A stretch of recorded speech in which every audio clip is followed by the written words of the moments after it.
देखिए, जब हम 70 साल की हिस्ट्री को देखते हैं ना, तो हमें थोड़ा सा as a society, as a nation ये देखना पड़ेगा कि हमने गलतियां कहाँ पे की हैं। क्या इस स्टेज पे हम गलतियां मानने को भी तैयार हैं? तो सबसे पहले जो चीज़ है कि कभी हमने अपने मुल्क को स्टेबल नहीं होने दिया। अब स्टेबल होने से क्या मुराद है? स्टेबल आपका पॉलिटिकली भी स्टेबल हो सकता है, आपका इकोनॉमिकली भी स्टेबल हो सकता है। 60s में पाकिस्तान को अगर आप देखें तो दुनिया का एक वाहिद कंट्री था जिसमें एक ग्रोथ पोटेंशियल नज़र आ रहा था। पूरी दुनिया इसको एक सेंट्रल हब के तौर पे ले रही थी और इसको ऐसा जाना जा रहा था कि जैसे आने वाले दिनों में ये लंदन बनेगा, ये पेरिस बनेगा, ये न्यूयॉर्क बनेगा। तो इस तरह का मॉडल उस वक्त 60s में सोचा जा रहा था, क्योंकि आपके पास अपने रिज़र्व भी थे, आपके पास एक ह्यूमन कैपिटल भी था और एक जोश भी था इस कौम में आगे बढ़ने का। उस वक्त देखें, आपकी एयरलाइन दुनिया की टॉप की एयरलाइन गिनी जाती थी। आपके पास स्टील मिल दुनिया की टॉप की स्टील मिल थी। लेकिन आहिस्ता आहिस्ता क्या हुआ कि हमने इसकी जड़ों में बैठना शुरू कर दिया। हमने पॉलिसी कंसिस्टेंसी को ख़त्म कर दिया, हमने गवर्नेंस को ख़त्म कर दिया, हमने रूल ऑफ लॉ को ख़त्म करना शुरू कर दिया। हमने इसमें क्या किया, पॉलिटिकली भर्तियाँ शुरू कर दी। हमने जो सोचने की ताकत है वो हम ख़त्म होती गई। तो आहिस्ता आहिस्ता क्या हुआ कि हम मोहताज होते गए। मोहताज किन के हो गए? दूसरे लोगों के। अब 70 साल से हम IMF के पैसों पे पलने की कोशिश कर रहे हैं, लेकिन कभी एक घर भी खैरात के पैसों से नहीं पाल सकता। तो आप क्या समझते हैं कि इतना बड़ा मुल्क जिस पे 50 मिलियन की आबादी है वो खैरात पे पाल सकता है? क्रेडिबिलिटी का इशू आ रहा है, लोग हम पे ट्रस्ट नहीं करते। यार ये कहते कुछ हैं करते कुछ हैं। और कोई भी गवर्नमेंट पॉलिटिकली ये समझती है कि अगर हम डॉक्यूमेंटेशन की तरफ जाएंगे तो शायद उनको पॉलिटिकल लॉस हो, क्योंकि इसकी कीमत है। आपने लोगों को बांधना है। जैसे पिछली गवर्नमेंट ने एक दफ़ा कोशिश की, उन्होंने CNSE कंपलसरी किया, आपका सारा ट्रेडिंग सेक्टर जो है वो रोड पे बैठ गया, तो उनको वो वापस लेनी पड़ी अपनी पॉलिसी। तो ये कुछ टफ़ डिसीजन होते हैं और जो कौमें ये टफ़ डिसीजन ले जाती हैं वो कामयाब हो जाती हैं। आप अपने हमसाये मुल्क में देख लें, उन्होंने कहा जी हमने ये करेंसी नोट बंद करना है, पूरा मुल्क रोड पे आ गया। लेकिन उन्होंने कहा नहीं, करप्शन को अगर हमने रोकना है तो इस नोट को हमें बंद करना होगा, तो उन्होंने कर दिया। हम यहाँ पे वो चीज़ अफोर्ड नहीं कर पा रहे। कोई भी पॉलिटिकल पार्टी इतनी स्ट्रांग नहीं है, इतनी मैच्योर नहीं है कि वो ये तो कहे कि जी ठीक है मेरा पॉलिटिकल लॉस होता है तो होने दें, लेकिन मैंने अपने मुल्क का भला सोचना है। अभी भी पाकिस्तान की GDP में 22% ये कंट्रीब्यूट कर रहा है। अगर हम देखें कंट्रीब्यूशन देखें 22% है GDP में, और इसको जो एलोकेशन हो रही है मतलब रिसर्च पर्पज़ के लिए या अदर पर्पज़ के लिए, तो मतलब ये लेस देन 1% है कि दूसरे मुल्कों से मतलब प्रोडक्ट आके हमारे मुल्क में सेल हो रहे हैं, वो हमारे अपने मुल्क में प्रोड्यूस किए जाने वाले प्रोडक्ट से भी चीपर हैं। ठीक है, रीज़न इज़ कि उनकी यील्ड बहुत हाई है। दूसरी बात यह है कि गवर्नमेंट को मतलब मार्केट के अंदर इंटरफेरेंस कम करनी चाहिए। अब गवर्नमेंट मतलब वीट मार्केट में बहुत ज़्यादा इंटरफेरेंस कर रही है, जिसकी वजह से प्राइवेट सेक्टर उसमें मतलब इन्वेस्टमेंट नहीं कर पा रहा है। तो हम समझते हैं कि वो 200 बिलियन जो फर्टिलाइज़र की सब्सिडी पे इंडायरेक्टली दिया जा रहा है वो विदड्रा करके रिसर्च के ऊपर स्पेंड किया जाए, ताकि मतलब क्रॉप की प्रोडक्टिविटी को बढ़ाया जा सके। अब जितने भी रिसर्च इंस्टीट्यूट हैं पाकिस्तान में जो एग्रीकल्चर के ऊपर रिसर्च कर रहे हैं, उनके पास सैलरी देने के बाद मतलब प्रैक्टिकली रिसर्च के लिए कुछ भी नहीं बचता। तो इसलिए प्रैक्टिकली वो रिसर्च कर ही नहीं रहे, वो सिर्फ लोगों को सैलरियाँ दे रहे हैं। फॉरेन कंपनी आती हैं, उनको कहा जाता है कि जो भी आप सीड बनाना चाहते हैं पहले वो मतलब हमें सबमिट करें, हम उसको टेस्ट करेंगे, हम उसकी अप्रूवल देंगे, और उसके लिए मतलब 3 साल लग जाते हैं।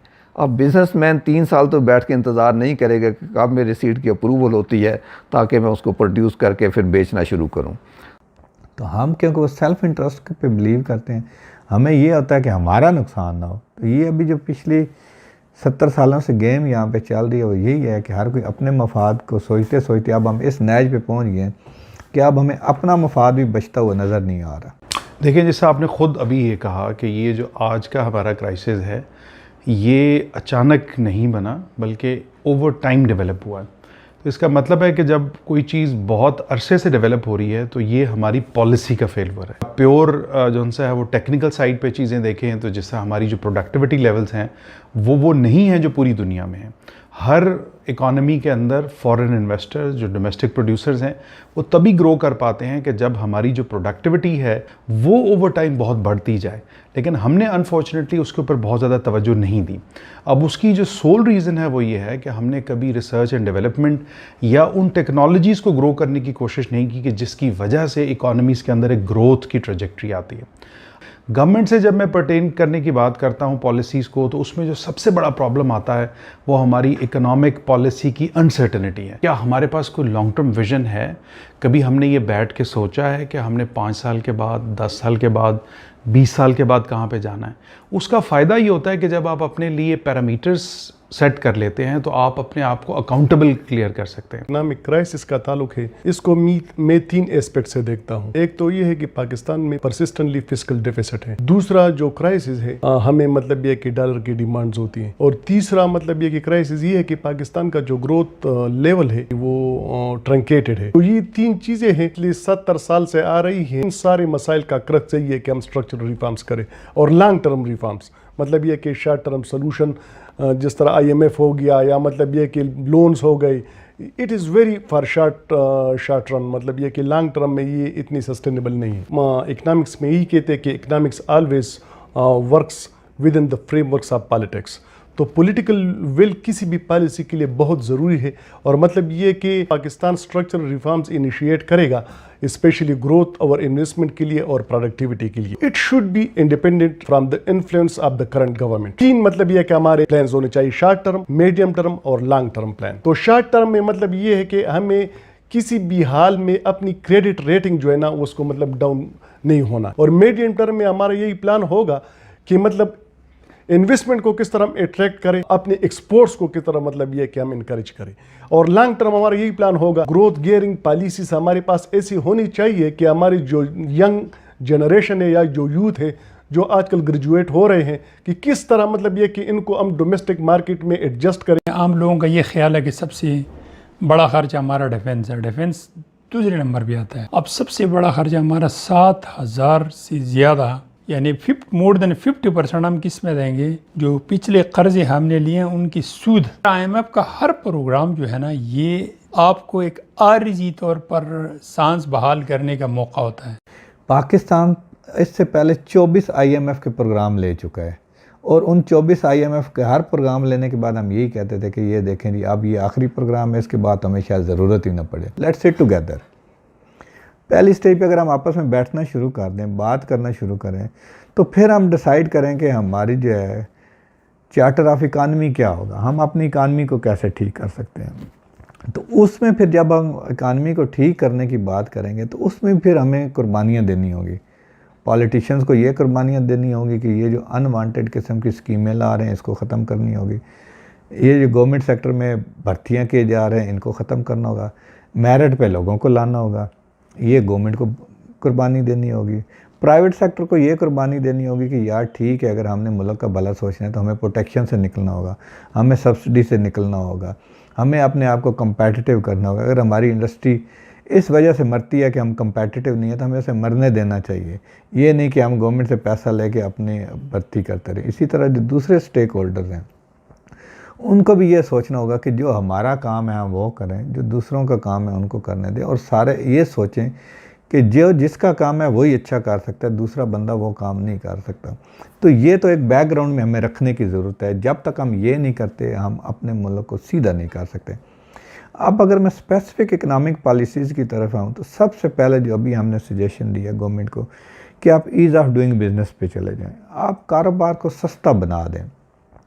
आपने अगर एक छोटी सी फैक्ट्री भी लगानी है तो साल साल आपको मुख्तलिफ इदारों के धक्के खाने पड़ते हैं, कभी किसी से NOC, कभी किसी को पैसे दो। बिजली का कनेक्शन लेने के लिए भी आपको 3 महीने लग जाते हैं और जब तक आप पैसे नहीं देते आपका कनेक्शन नहीं लगता। तो हमारी गवर्नमेंट से पहले ये थी कि आप खुदारा ऐसा काम करें कि लोगों को आसानियाँ पैदा करें, लोगों को बिज़नेस करने दें, वो जॉब भी क्रिएट करेंगे, वो लोगों को एम्प्लॉयमेंट भी देंगे, आपको एक्सपोर्ट भी करके देंगे। दूसरा हमने उनको कहा है कि आपने अगर फैसिलिटेट करना है तो ऐसे सेक्टर को फैसिलिटेट करें जिसमें एक्सपोर्ट का पोटेंशियल हो, जिसमें इनोवेशन का पोटेंशियल हो। आप 70 साल से टेक्सटाइल को सब्सिडी दे रहे हैं, आप 70 साल से फर्टिलाइज़र को सपोर्ट कर रहे हैं, आप 70 साल से जो है वो ऑटोमोबाइल को प्रोटेक्ट कर रहे हैं, जबकि वो आपके लिए कोई भी कंट्रीब्यूट नहीं कर रही। इससे आगे बढ़ के हमने गवर्नमेंट को सजेशन दिया है कि आपको अपने वो तमाम इदारे या तो बेचने होंगे या बंद करने होंगे जो नुकसानदेह हैं। मसलन ना तो आपको स्टील मिल से कोई फ़ायदा हो रहा है, ना आपको PIA से कोई फ़ायदा हो रहा है, ना आपको रेलवे से कोई फ़ायदा हो रहा है। इस तरह के सैकड़ों ऐसे इदारे गवर्नमेंट ने बनाए हुए हैं। यूटिलिटी स्टोर की एग्जांपल ले लो, गवर्नमेंट को क्या मिला, हर दफ़ा 50 बिलियन की सब्सिडी उसमें डाली जा रही है। गरीब को तो आटा मिलता नहीं है, रोटी मिलती नहीं है, तो वो मिडल मैन खा जाता है या आपकी ब्यूरोक्रेसी इसमें इन्वॉल्व होती है। तो ये हमने इनको सजेशन दी कि इनको आपको बेचें, इनको प्राइवेटाइज़ करें, जो भी आप कर सकते हैं, ताकि कम अज़ कम आगे तो नुकसान ना हो। तो इससे आगे हमने इनको कहा है कि आपको अपनी पेंशन रिफॉर्म्स की तरफ आना होगा, क्योंकि ये बहुत बड़ा बर्डन बढ़ता जा रहा है। इवन आपकी करंट सैलरी से ज़्यादा आपका पेंशन बर्डन है, तो इसको आपको रिफॉर्म करने की ज़रूरत है। आपको गवर्नेंस मॉडल अपना चेंज करना होगा। हमारा जो ग्रोथ मॉडल है वो इस वक्त ये हमने समझा हुआ है कि हम रोड बना देंगे तो हम ग्रो कर देंगे, हम एक फ्लाईओवर बना देंगे तो हम ग्रो कर देंगे। हमने इनको कहा है कि आपको अपना ग्रोथ मॉडल चेंज करना होगा, आपको ह्यूमन पे फोकस करना होगा, आपको ह्यूमन कैपिटल देखना होगा कि हम इस वक्त नाअहल हैं, पहले हमारी स्किल्स बने, एक सोसाइटी बनाएं हम। जो ये ग्रेजुएट्स हैं ये अनएम्प्लॉयड क्यों रहते हैं?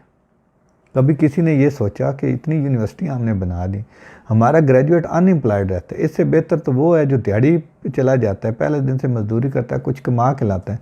तो वजह ये है कि जो हमारा ग्रेजुएट है उसको हम डिग्री तो दे रहे हैं, लेकिन उसको सिखा नहीं रहे, उसको कोई स्किल नहीं दे रहे, उसको कोई हुनर नहीं दे रहे, उसको कोई तालीम नहीं दे रहे, सिर्फ उसको डिग्री दे रहे हैं। तो अगर गवर्नमेंट ने आगे जाके इस मुल्क को संवारना है तो ये 5 चीज़ें किए बगैर हम तरक्की नहीं कर सकते।